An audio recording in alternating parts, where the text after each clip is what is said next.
Whoa! What are you even doing in there? How did you get in there? Look, I know it's been a week since we've had an update. You can't do this though. Come on, get out of there. Just go. It's raining a little bit. It's been a while. Not since it's rained, but since you guys have seen anything about this thing. Today I'm going to try to figure out why when I try to start it, it just goes clunk. So let's get to it. What I've got here is a no start situation. Push the starter button, I get a loud kerthunk from that solenoid. So what I've done, I've rigged up a replica of what I've got in the cab. It's the same starter switch and everything, and this is what I get. You hear that? That's the sound of this guy whacking shut. The way this works is it's grounded through the frame. It's positive on that side going to the battery. This ignition coil here is grounded straight through. It's a big coil of wire. You know what? I think it's just better off if I just go in and show you.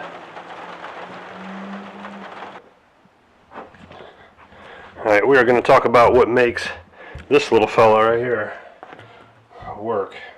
So, I gotta figure out how I'm going to get into it. Rivets. I hate rivets. Time to phone a friend. Hey man, what's going on? Whoa, what you do in the privacy of your own shop is your business. Hey man, I just got a quick question for you. I got this part I want to take apart, and it's glued and riveted shut. Any thoughts? Yeah, I got one of those. I can do that. So the delicate approach, huh? Alright. Yeah man, appreciate it. Hey man, take it easy. The delicate approach.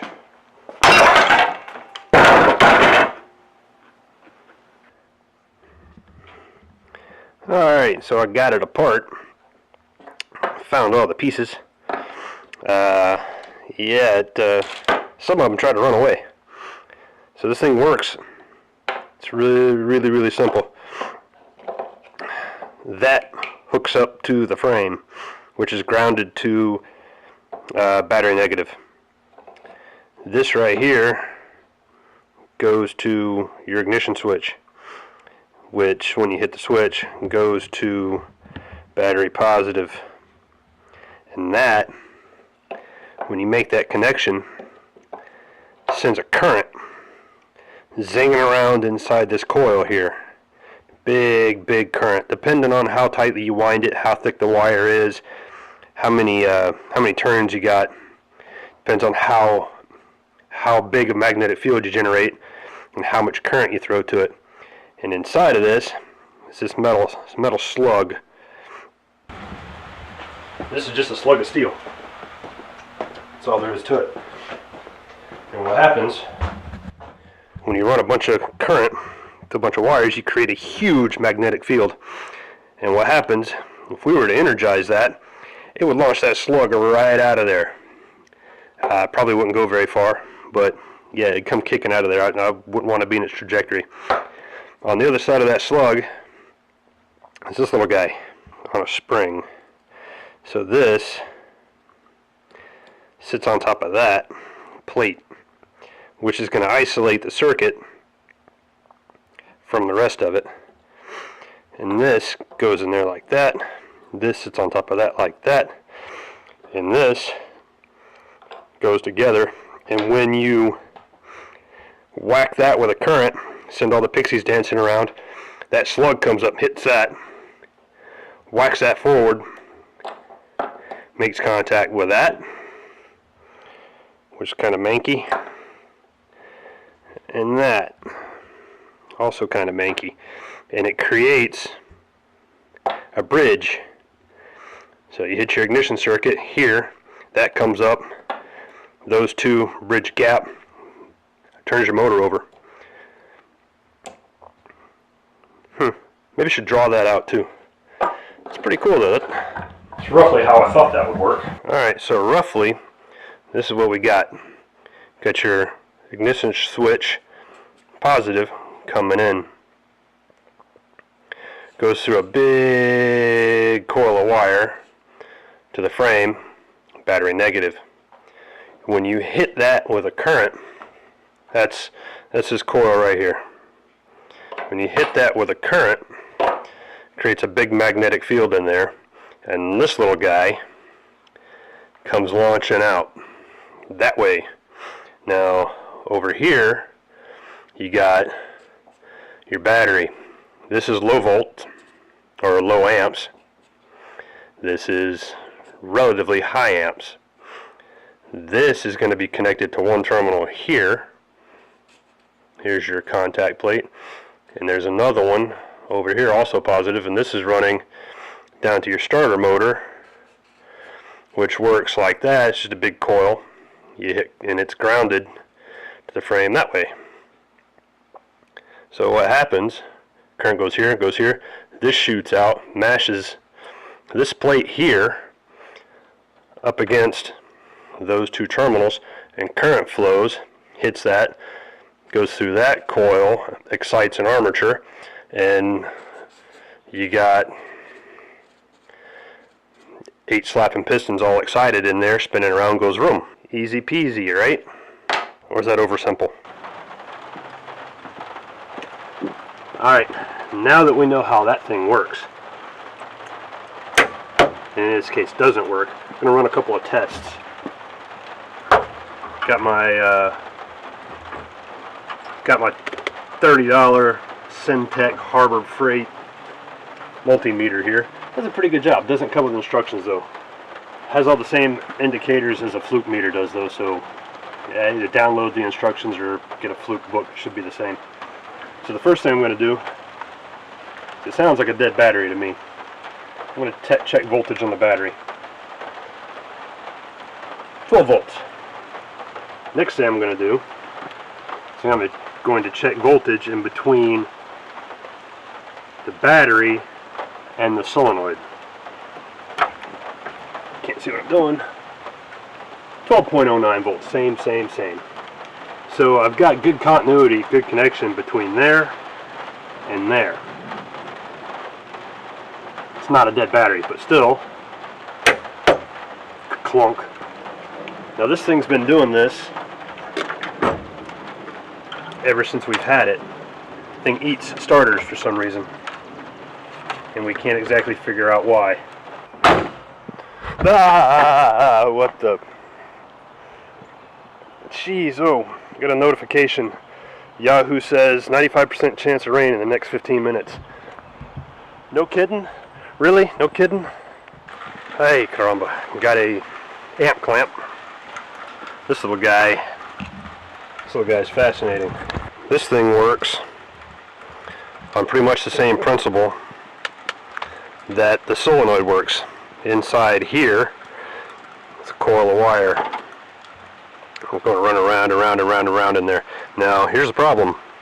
Yoink! So, how do they overcome that? I don't know, I'd have to look, but it looks like there might be a magnet or something in there that would allow the current to keep zipping around. Or, there's two separate coils of wire, one running around back and forth in here in a big loop, and one running around back and forth in here in a big loop, and they come down in here and connect so that it acts like a big coil all on its own. Now what you do with this guy here, hook it like that, run it over your meter, make sure your meter's hooked up right, and what this guy will do is when you close the circuit and send voltage from here to here off to your load, this little guy here is going to read how many amps is getting put through that connection to your load. Now what I did is I ran it on this to check to see if the load on this wire going straight from the battery to my solenoid was the same as the load on the wire going down to the starter. That way it would eliminate or show that this was my weak spot. This thing goes common there. Put this there, I think, and turn it to amps DC. Turn it on. Try not to jostle my janky switch. Let that rest there. It's showing 0.01.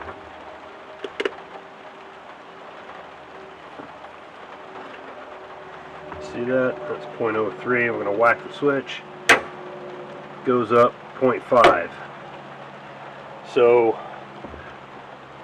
0.5, whatever that measurement is, what that measurement means, it doesn't matter. All I'm going to check to see is if there is a difference between the amps that are making it from here to here via the contacts in that solenoid. And it's not. So that leads me to think the solenoid's bad. However, when I was poking around at this, I noticed this cable's a little loose. This cable's come loose before. So I'm gonna tighten that up. It's way loose.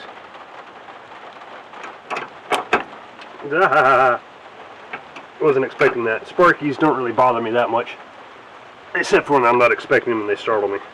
Got that nice and tight. This one was a little bit loose too. Put that back on there.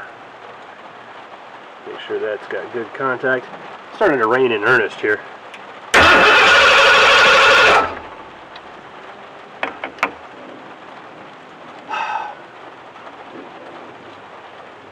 Loose connection. At least this time.